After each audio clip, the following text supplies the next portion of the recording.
This is the last present I will ever give you. My husband shoves divorce papers to me. I've decided to marry someone else. So thank you for being a cash dispenser until now. The guy I have been with for so many years turns out to be a horrible person. This is a story of my revenge. My name is Jessica. I'm turning 50 this year. In fact, tomorrow is a little special day. I'll be living in debt for a long time and will finally finish paying it off. My husband Lance and I have worked really hard together. We got married 20 years ago. I was 30 and he was 35. He ran a liquor store that he inherited from his parents who had passed away. I, on the other hand, was an office worker. We met through an acquaintance and started dating with marriage in mind. I had one concern back then. What if he asked me to run the store with him? I was working as a financial consultant who advised on insurance and investment to individual and corporate clients at the time.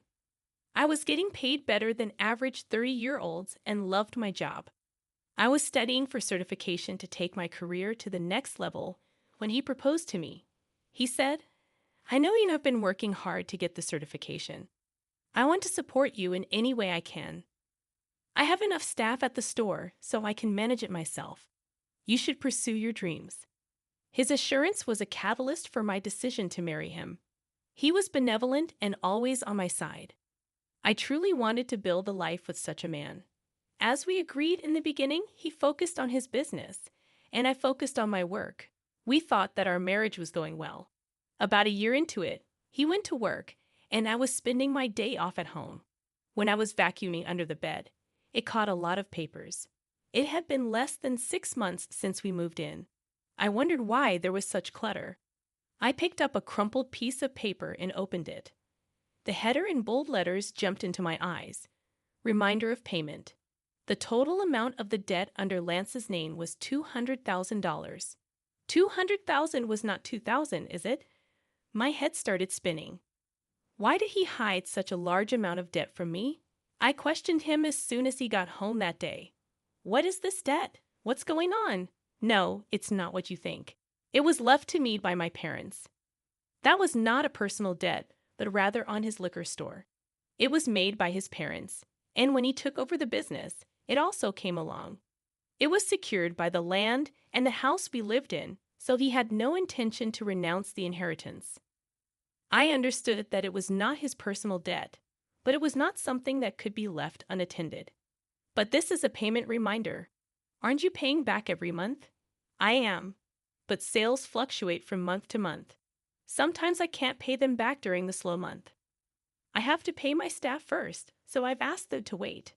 That's when the letter came. At first, his explanation sounded to make sense, but it was definitely not a good idea to delay payment. The letter included the words "final notice."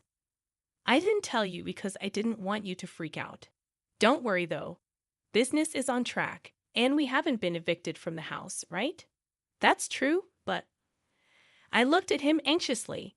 Then he mentioned something unexpected. If you're so worried, why don't you help me pay it off? You are making quite a lot, aren't you? I wasn't comfortable with where he was going. It was not my store, and a husband and a wife were supposed to help each other. My debt is also yours. That's a bit sudden. Are you okay if my store went out of business? Many people would suffer if it was gone, you know. I guess he was right. His store had become an indispensable part of the community. It was located in the suburbs where there weren't many shops or supermarkets around. He was also selling fresh foods such as meat and fish and offered a home delivery service. I visited the shop several times, and it was always busy. Some customers stated that they were so grateful to have it in the neighborhood. Please, honey, I'll be focused on keeping my business rolling. Please help me pay off my debts. I respected the way he took his work seriously and devoted himself. I didn't want to see his store disappear. I didn't want that to happen for sure. Being married means that we support each other at all times. If you are struggling, it seems only natural for me to help him. Okay, I'll repay back as much as I can every month from my salary. You can concentrate on managing the store. I could help financially, but only he could run it. I was happy that he relied on me above all else. However, it was the beginning of a change in him. About 3 years had passed since I took over his debt. He often came home late. What were you doing until this late? You reek of alcohol. I just had a few drinks with my customers, honey. Did you make a payment this month? For some reason, he sounded condescending. I did last week. Why? The store depends on you. You'd better keep paying on time. Whenever he got drunk those days, he gave me an order. I had taken it as nonsense from a drunkard, but it started to prick my nerves when he did it repeatedly. He made it sound like it was normal for me to pay back his debt. By the way, Matt has a third kid now. I envy him. Matt was his friend from high school. He had his own business, just like Lance. His wife also worked in the store with him. I've been wanting to talk to you about that. I told him what I had been keeping to myself. Don't you think it's time for us to start a family? His reaction was very cold. What, baby? My business has just started picking up, and we are still in debt. How can we be so irresponsible? That was his stance. I held back my annoyance. Matt has 3 children now, right? We can manage one too. His parents are still well, and his wife works in the store. They are different from us. I couldn't counter that. I'd always thought that I would have children when I got married. My dream was crushed easily, so until I pay off all your debts, we can't have a baby. Well, I guess that's how it's going to be. If you make a lot of money and pay off studies quickly, I will think about it. His mean smile disgusted me, but I felt impatient to pay off the debts as soon as possible. How blind I was. Even though it was an irrational demand, I was still occupied with the thought of starting a family and didn't even think about it. From then on, I worked tirelessly for Lance. I actively obtained qualifications, took promotional exams, and secured a salary increase. I started earning much more than women my age. I even made advance payments, but the debt didn't disappear so easily. I turned 40 before I knew it and had to give up on having children. I thought to myself that I still had my husband and thought he was enough. He relied on me, and I could do anything for him. As long as I still believed that, I remained happy. Lance started coming home later and later as the days went by. He sometimes came back in the morning. I was working in the store, and it was morning when I realized it. I had to go out with a customer, and the next thing I knew, the sun was out. When I saw him working so hard to protect the store, I felt that I had to do my best as a wife too. We were on the same boat, sailing for a better future together. The months and years went by, and the day finally arrived. I was going to make the last payment the next day. For the sake of the debt, I had to pass on all sorts of luxuries I didn't need to do so anymore. I could finally spend my hard-earned money the way I wanted. I realized that ever since I got married, I had been thinking too much about money. We had never taken a vacation or even dined at a nice restaurant. We were still in our 50s. I hoped to finally enjoy such things from then on. On the day the last payment was due, I took a day off. I prepared a more opulent dinner than usual, complete with a bottle of wine and Lance's favorite chocolate cake, intending to celebrate a debt-free life together. When he returned from work, I laid everything out on the table, remarking, "Finally, it feels like it's been a long time." But the last 20 years have gone by so fast, haven't they, honey? His trembling and lowered head made me wonder if he was crying from happiness. However, to my shock, he burst into laughter in a way I had never heard before. "What the hell is going on? Are you okay?" My supposed husband declared something outrageous. "You are dismissed now. I'm grateful to you for the past 20 years. Thanks to you paying off all my debt, I'm a free man. Great job. I don't need you anymore." What are you talking about? I genuinely had no clue. He pulled out something from his bag. "This is my last present to you." Bold letters of a divorce petition stabbed my eyes. Proudly, he continued, "I've decided to marry someone else. So you are no longer of any use to me. Thanks for being my cash dispenser until now. You're getting remarried? Have you been cheating on me all this time?" I recalled his habitual late returns, citing work or socializing. While I toiled to pay off his debt, he was nowhere to be found. His expression remained smug. I will never read that unfaithful. I have already found the next potential wife. I want to divorce you and marry her. That's why I have been waiting for you to clear my debt. Tears welled up at the absurdity. The feast I had prepared blurred before my saddened eyes. Get the hell out of here. He handed me the divorce papers. My blood boiled faster than I could feel sadness or despair. Okay, but you won't regret it. I forced out my voice. No, I won't. Why would I regret divorcing an old hag like you? Old hag? If I were hurt, he would be an old fart. Did he think he was still young? His misconception was so ridiculous that I regained composure and accepted the divorce papers. I'm going to take this with me for now, and I'll be in touch. I packed my belongings and left the house. How could my 20 years of marriage come to such an easy end? Finally alone, I shed tears of emptiness and frustration. Later, I asked my attorney for a divorce agreement, sending it to Lance. I also requested a background report on his bride-to-be. Shortly after, he called me. Hey, Jessica, what the hell is this document? He sounded furious. I could imagine his face turning bright red even over the phone. Contrasting his fury, I remained calm. That is a divorce agreement. What about it? I know what it is. What I'm talking about is this loan agreement. Why do I have to pay you back? He sounded distraught, yelling, This is crazy. This is not right.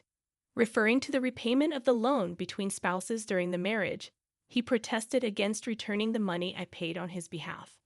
This is ridiculous. You decided to do it out of your goodwill, didn't you? Why are you digging up the past? What do you mean? I did it as your wife. If we divorce, that's a different story. Regret hit him. He just realized it. When he asked for a divorce, I immediately thought of making him repay my head. My profession involved dealings with insurance and investments, giving me contacts with experienced attorneys. I consulted them right away. The total, including interest, was a little over $300,000. I was determined to have him pay me back precisely that. That was all I asked for.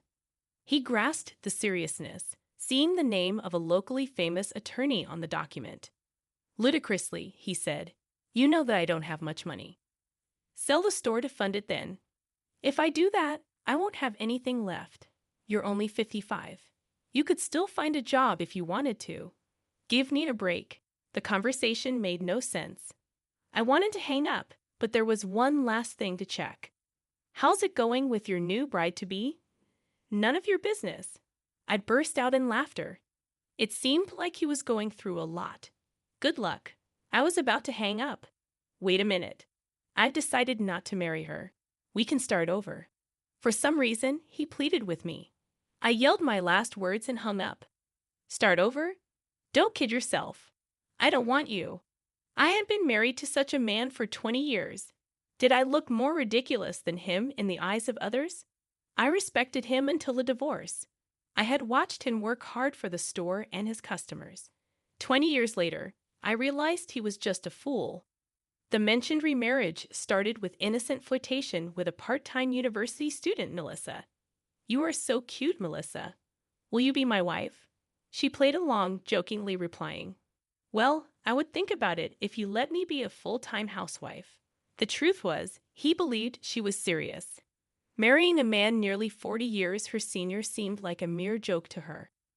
It turned horrifying when he persistently pressed her to marry him, leading her parents to intervene and obtain a restraining order against him. Reading the private investigation report, I laughed so hard I hyperventilated.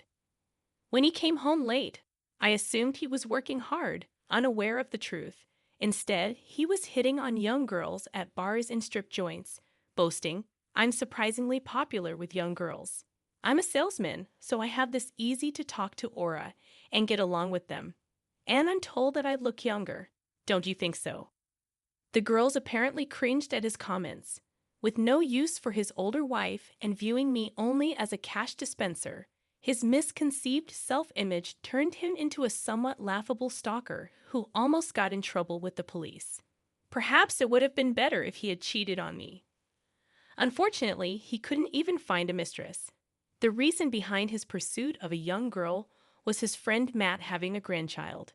Matt recounted, "As soon as he saw my grandchild, he said he wanted to have a child himself.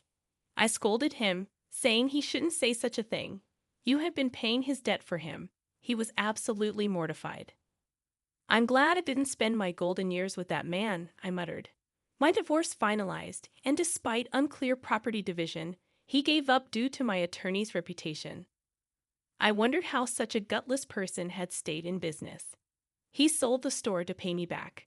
Fortunately, just before the sale, his employees abandoned him. Customers frowned at him for giving up a family business. When they learned the reason was to pay his ex-wife, shock spread through the community. He got what he deserved when he demanded a divorce. A true story that sounded like a comedy circulated. Even if he hadn't sold the store, the bad publicity would have affected his business. Selling before bankruptcy was probably a blessing. The money wasn't enough, so he still works part-time to pay me back. Sometimes he messages, "It was all my fault. Can we get back together?" Even after blocking, he calls from different phones. "If you contact your ex-wife any further, we'll file a restraining order," warned my attorney. The calls stopped.